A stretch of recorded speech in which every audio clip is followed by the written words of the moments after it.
in the garage, and I'm going to be doing a PCV valve on the Jeep Wrangler 3.6.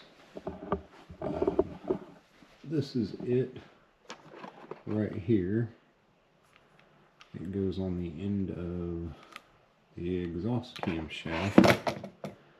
The number is EMH920, and that was from O'Reilly's. It's a Gates brand. So I haven't done it since I've had the Jeep, and I bought it with about 36,000 miles on it. We're getting close to 100. So I have to climb on my Jeep to work on it, basically. Just kind of standing up on the bumper, the tire. Can stand on the fender if I need to. Mostly I kneel on it or whatever, but one of the ways to kind of tell if your PCV valve is not doing what it should, not necessarily oil into this, but this one right here, you're getting excess of oil. And yeah, I know my engine's pretty dusty right now, so I'm gonna pull that one off. This one is the one that goes to the PCV valve. You can follow it back all the way back here. That's cam sensor, but right there is that hose. It comes across up right there, goes under that one that goes to the intake, and then it goes right here. So if you look in there, you can kind of see we're getting some oil. The hardest part is getting to that. I've watched some videos of people doing it, and a lot of them are saying go through the fender well. Well, for me to go through the fender well is not really an option,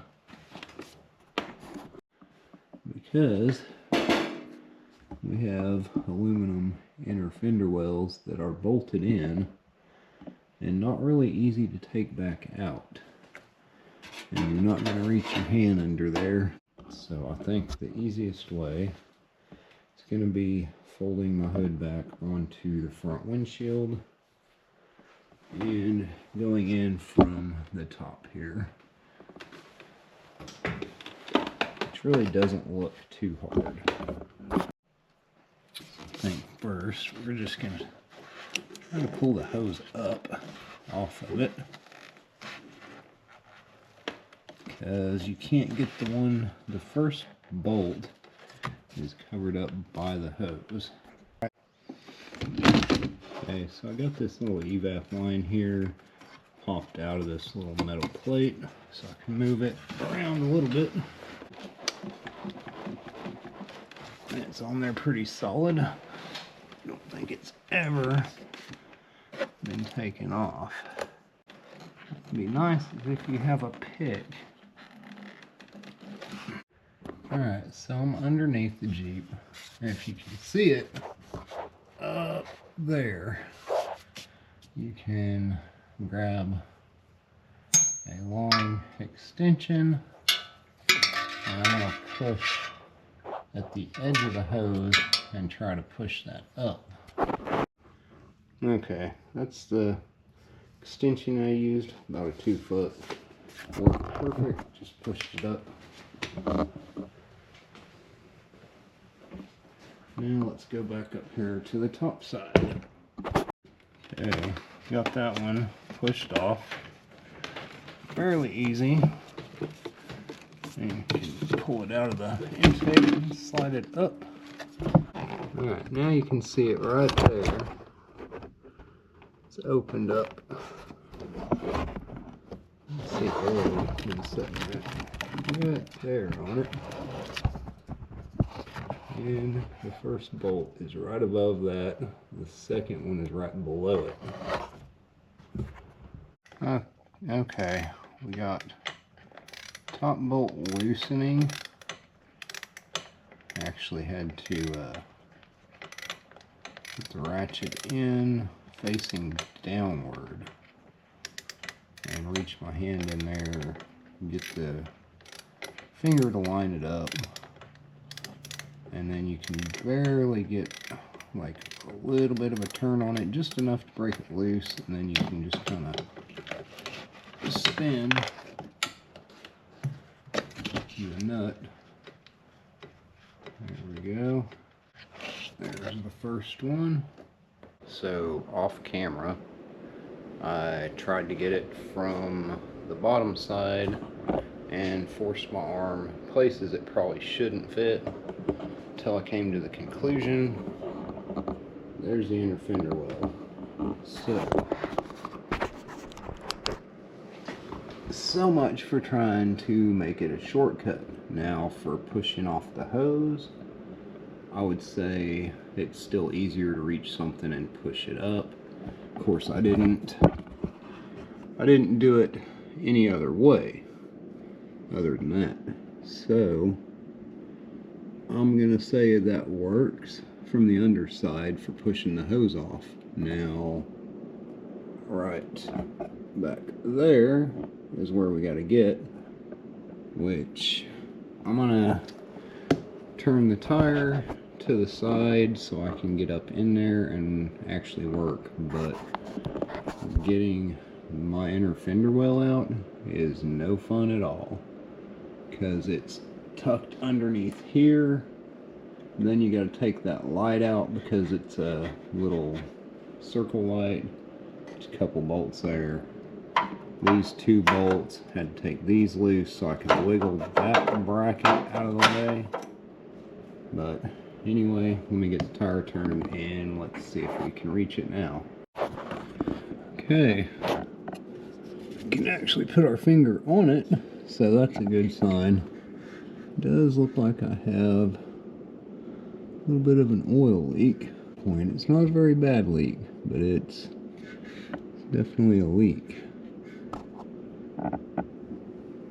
So let's see if we can get this taken loose here. I'm trying to get my arms bent around and adjusted here. Alright, we got it out of that little spot up there. I will say that you will not be able to fit up in here if you're a bigger guy or woman, whichever the case. And if you have the stock fenders, they're going to be in your way along with stock offset wheels. They'll be moved farther in, and chances are you won't be able to get up in there, and you'll just take the tire off, get it out of your way. So let's compare these. And this is the new one. This one's got oil on it.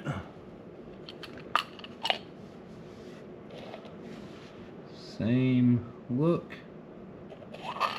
And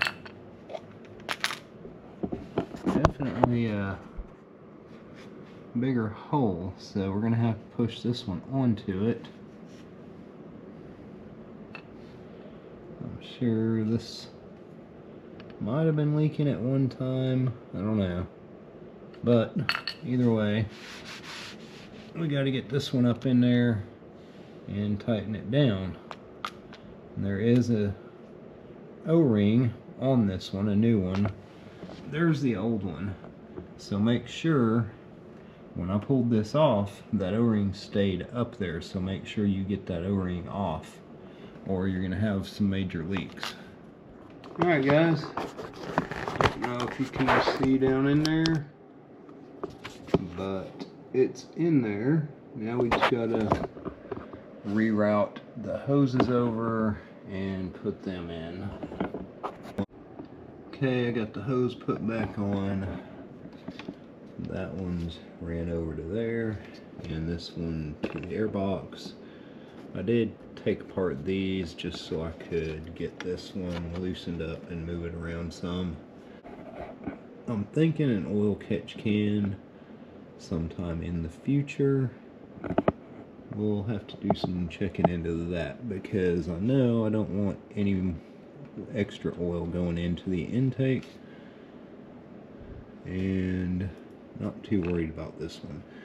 That one's the breather. We just need no oil going into that one.